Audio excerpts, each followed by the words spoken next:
আওয়ামী লীগের এই 14টি দল গত 16 বছরে যদি আপনি চিন্তা করেন তাহলে একরকম।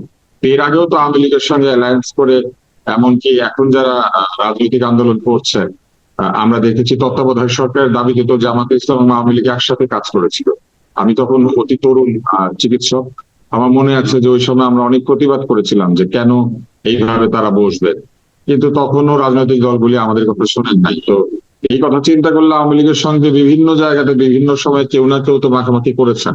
এখন কোনটিকে বিবেচনায় নেওয়া হবে, কোনটিকে বিবেচনায় নেওয়া হবে না, এইটা অন্তর্বর্তী সরকারের আহ সিদ্ধান্ত বলেই মনে হচ্ছে।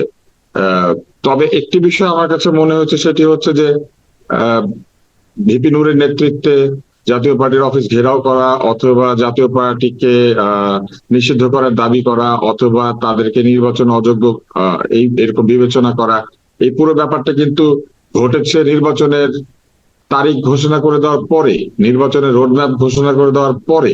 নির্বাচনের রোডম্যাপ ঘোষণা করার আগে কি জাতীয় পার্টি ভালো ছিল? তখন তাদেরকে কেন এই দাবিটা ওঠে নাই? যে মুহূর্তে নির্বাচনের দাবি, আহ যেটা মানুষের দাবি, সেটা রূপ পেল একটি রূপরেখার মধ্যে দিয়ে, সঙ্গে সঙ্গে জাতীয় পার্টির নিষিদ্ধকরণের প্রক্রিয়াটি চালু হয়ে গেল।